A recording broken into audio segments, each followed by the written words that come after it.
পর্ব 1। আমার স্বামী স্বপ্ননীলকে স্পষ্ট দেখছি আমার ছোট বোন তিথির সাথে অন্তরঙ্গ অবস্থায়। আমি আমার শাশুড়ির সাথে হসপিটালে গিয়েছিলাম ডাক্তার দেখাতে। আমার পেটে স্বপ্ননীলের 8 মাসের সন্তান। ডাক্তার আল্ট্রাসোনোগ্রাফি করলো, তারপর হাসি মুখে বলল, ডাক্তার আপনি ছেলে সন্তানের মা হবেন। কথাটা শুনে খুশিতে আত্মহারা হয়ে উঠলাম।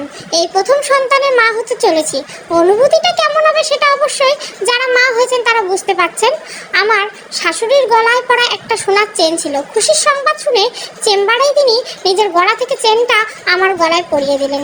সেই চেন খুশিতে আমার চোখে জল চলে এলো। আর আমি তখনই মনে মনে সিদ্ধান্ত নিলাম, আজ আমি স্বপ্ননীলকে চমকে দিব। বাড়ি ফিরবো, তাকে জড়িয়ে ধরে বলবো, স্বপ্ননীল তুমি ছেলে সন্তানের বাবা হতে যাচ্ছ। কিন্তু কি দুর্ভাগ্য আমার, কে জানতো বাড়ি ফিরে আমি দেখব আমার আপন ছোট বোনের সাথে শারীরিক সম্পর্কে লিপ্ত হয়ে আছে স্বপ্ননীল। আমার নিজের প্রতি ঘৃণা হচ্ছে।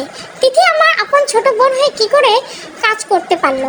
আর স্বপ্ননীল, গতকালকে যখন দুজনে একসাথে শুয়েছি তখন স্বপ্ননীল কপালে আলতো করে চুমু এঁকে দিয়ে বলল, স্বপ্ননীল নিহা তুমি কি জানো তোমাকে আমি কতটা ভালোবাসি। আমি কতটা? স্বপ্ননীল, যার বেশি আর ভালোবাসা যায় না। ওর কথা শুনে আমি তখন শক্ত করে স্বপ্ননীলকে আমার বুকের সাথে মিশিয়ে দিলাম। আরে এমন করে যদি আমাকে কেউ ধরতো, দুঃখে কলিজাটা ফেটে যেত। স্বপ্ননীল তখন আমার থেকে দূরে গিয়ে বলল, স্বপ্ননীল এই কি করছো, এভাবে আর শক্ত করে ধরো না। আমি অবাক হয়ে বললাম, কেন? স্বপ্ননীল, আমাদের বাবুটা ব্যথা হবে তাই। ওর কথা শুনে লজ্জায় আমার কান লাল হয়ে গেল। আমি তখন স্বপ্ননীলের আরো কাছাকাছি গেলাম। তারপর ওর একটা হাত শক্ত করে ধরে বললাম, স্বপ্ননীল যদি আমি মরে যাই তবে কি তোমার কষ্ট হবে? স্বপ্ননীল আমার মুখ চেপে ধরে রেগে গিয়ে বলল, স্বপ্ননীল আর একবার যদি তুমি এমন কথা বলো তাহলে তুমি নিজেই আমার মরা মুখ দেবে। ওর কথা শুনে মুহূর্তে আমার বুকটা কেঁপে উঠলো। এরপর আমি বললাম, না আর কখনো এমন কথা বলবো না। আমরা দুজন সারা জীবন একে অপরের সাথে মিলেমিশে বেঁচে থাকবো।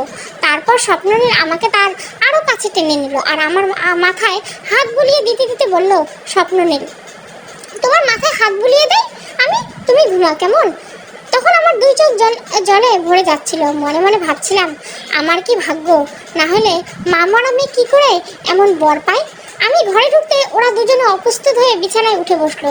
তিথি তাড়াহুড়ো করে বিছানায় পড়ে থাকা কাপড় দিয়ে তার গায়ে জড়িয়ে নিল আর স্বপ্ননীল কথাটা টেনে নিল তার শরীরের উপর। আমিও দেখে না দেখার ভান করে ওয়াশরুমে চলে গেলাম। তারপর সেখানে ট্যাপ ছেড়ে দিয়ে ইচ্ছে মতো কাঁদলাম। কাঁদতে কাঁদতে আমার শুধু একটা কথাই মনে হচ্ছিল, ওরা কি করে এমনটা করতে পারলো। আমি ইচ্ছে করে ঘরে চিৎকার চেঁচামেচি করতে পারতাম, তিথির গায়ে হাত তুলতে পারতাম, কিন্তু এসব করিনি। কারণ ঘরের কথা অন্য লোকে শুনবে। আমার শাশুড়ি কিংবা ঘরের একটা কাজের ছেলে মেয়ে যদি শুনে যে আমার বর আমার আপন ছোট বোনের সাথে শারীরিক সম্পর্কে আবদ্ধ হয়েছিল, তখন তো আমারই লজ্জা হবে। আর আমি কি করে বা মুখ দেখাবো ওদের। তাই চুপচাপ ওয়াশরুমে ঢুকে গিয়েছি, ইচ্ছে মতো কেঁদেছি। কাঁদতে কাঁদতে ভাবছি, আসলে কি দুনিয়ায় ভালোবাসা বলতে কিছু আছে? যদি থাকতো তাহলে স্বপ্ননীল কি করে আমাকে ঠকাতো। অনেকক্ষণ ধরে ওয়াশরুমে নীরবে শুধু কেঁদেই যাচ্ছি আমি। কাঁদতে কাঁদতে আমার পেটে জানি কেমন ব্যথা করছে। এখন আর কাঁদতে পারছি না। কাঁদলে মনে হচ্ছে এই বুঝি পেট ছিঁড়ে যাবে। কাঁদছি আর ভাবছি তিথির কথা। আমার মা মারা যাওয়ার পর আমি ইন্টারমিডিয়েট পড়ি আর তিথি ক্লাস 6-এ। আমাদের দুই বোন নিয়ে আব্বা তখন অতুল পাথরে পড়লেন, কিভাবে কি করবেন। কিন্তু ভাগ্য ভালো যে আমার শাশুড়ি এক দুঃসম্পর্কে আত্মীয় আমার শাশুড়িকে বলল, ভদ্রমহিলা নিজের ছেলের জন্য তো বউ খুঁজতেছ, আমি তোমাকে একটা লক্ষ্মী মেয়ের খোঁজ দিতে পারি। কিন্তু কথা হলো মেয়ের মা নাই আর মেয়ে পরিবার গরিব। তখন আমার শাশুড়ি বললেন, শাশুড়ি আমি একটা লক্ষ্মী বৌমা চাই, আর কিছু না। তারপর স্বপ্ননীল তার মা আমাকে দেখতে আসলো। দেখেই তারা কোনো কথা না বলে সেদিনে তিনি আমাকে নিয়ে গেলেন আর বললেন তিথিকেও নিয়ে যাবেন তাদের সাথে, সে তার মেয়ের মতোই সেখানে থাকবে। আব্বাকেও বলেছিলেন, কিন্তু আব্বা আগের থেকে একটু সাধু দরবেশের মতো ছিলেন। তিনি এই সুযোগে এসব ঢুকে আজ পর্যন্ত বাড়ি ফিরলেন না। তিথি এখন ক্লাস 9-এ পড়ে, কিন্তু বয়স তো ওর কাঁচা। এই বয়সে মানুষের চোখে রঙিন চশমা থাকে, যা দেখে তাই ভালো লাগে আর আবেগও কাজ করে বেশি। তাই বলে নিজের আপন বোন বড় বোনের বরের সাথে এসব, ছি ছি ছি। আমার শাশুড়ি এসে দরজায় শব্দ করে ডাকছে আমায়। শাশুড়ি, বৌমা ও বৌমা, এতক্ষণ হচ্ছে ওয়াশরুমে গেছো কাছে বাইরে হও না কেন? তিনি হয়তো ভাবছেন আমি কি ওখানে গিয়ে পড়ে টরে গেলাম নাকি। আমার কান্না তখনও থামছে না, তবুও খুব সাবধানে শাড়ির আঁচলটা দিয়ে মুখটা মুছে দরজা খুলে বের হলাম।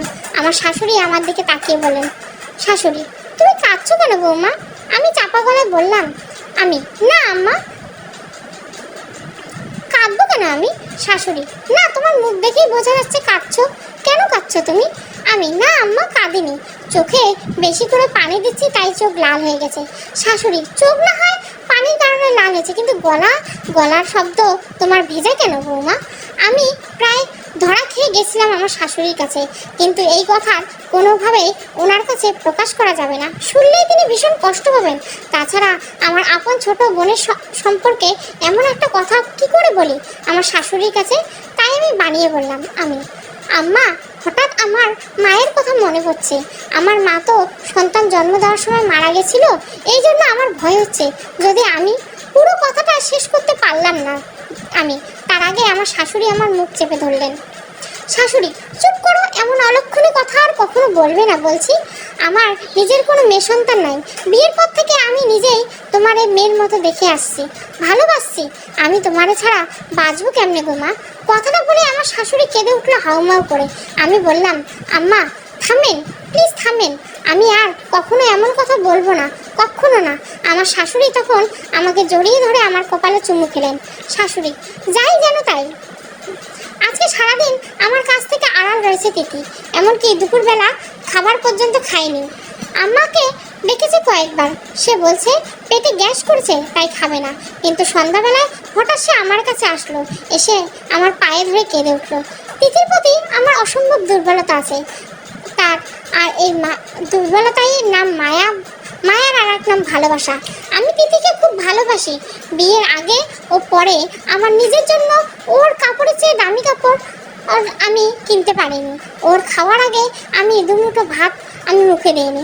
তিথি অসুখ হলে মনে হয় ওর ওষুধটা আমার হয়ে যাক, তবু তিথি ভালো থাকুক, সুস্থ থাকুক। সেই বোন যখন পায়ে পড়ে কান্না করে তখন অবশ্যই খারাপ লাগার কথা, কিন্তু আমার খারাপ লাগছে না, ঘৃণা হচ্ছে ওর প্রতি। কীভাবে সে আমার এত বড় সর্বনাশ করে ফেললো? আমি কোনো সাড়া না পেয়ে তিথি এবার আমার হাত দুটো তার গলার কাছে নিয়ে বলল, তিথি বুবু আমার গলা টিপে মেরে ফেল তুই, আমি বাঁচতে চাই না আর। আমার ইচ্ছে করে না এখন ওর গালে কষে একটা চর বসিয়ে দেয়, কিন্তু নিজেকে সামলে নিলাম। তারপর ধীরে স্থিরভাবে বসলাম। আমি কোন চাওয়াটা তোর পূরণ করি নাই রে তিথি, বল আমি কোন চাওয়াটা পূরণ করি নাই? তাহলে কেন এত বড় সর্বনাশ করলে তুই? কথাগুলো বলতে গিয়ে কষ্টে আমার বুক ফেটে কান্না আসছিল, চোখ ভিজে উঠছিল জলে। আমি খুব সঙ্গোপনে জল কান্না লুকিয়ে বললাম, আমি বলিস না কেন? তিথি কান্না করছে, কথা বলতে পারছে না। আমি ওর দু বাহু ধরে প্রচণ্ড জোরে নাড়া দিয়ে বললাম, আমি বলছিস না কেন? তিথি বলল, তিথি আমায় মেরে ফেলো বাবু, আমি মরে যেতে চাই। আমি মরবি কেন? মেরে ফেলছিস তো আমাকে, আমার সুন্দর দুনিয়াটাকে জাহান্নাম বানিয়ে দিয়েছিস তুই। নিজের রক্তের বোন যে আমি মনে মনে সন্তানের মতো মনে করতাম, সে বোন হয়ে তুই আমার সব কিছু শেষ করে দিলি। ওকে নিয়ে একটু হাঁটলেও কষ্ট হয়, মনে হয় বুঝি পেট আমার ছিঁড়ে পড়ে যাবে।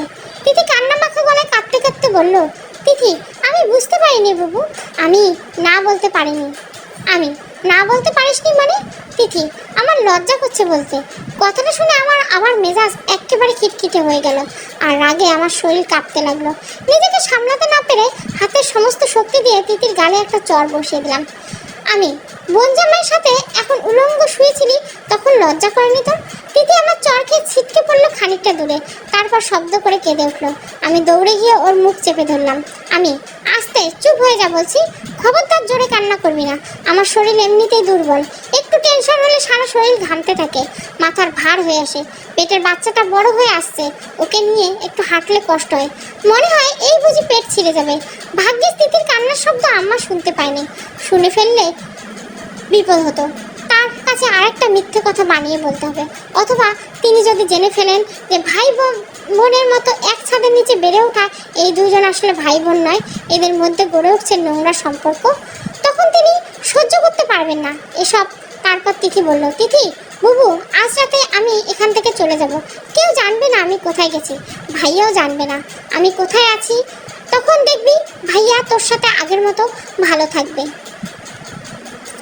ভালো লাগলে অবশ্যই লাইক, শেয়ার এবং সাবস্ক্রাইব করবেন। Thank you for watching.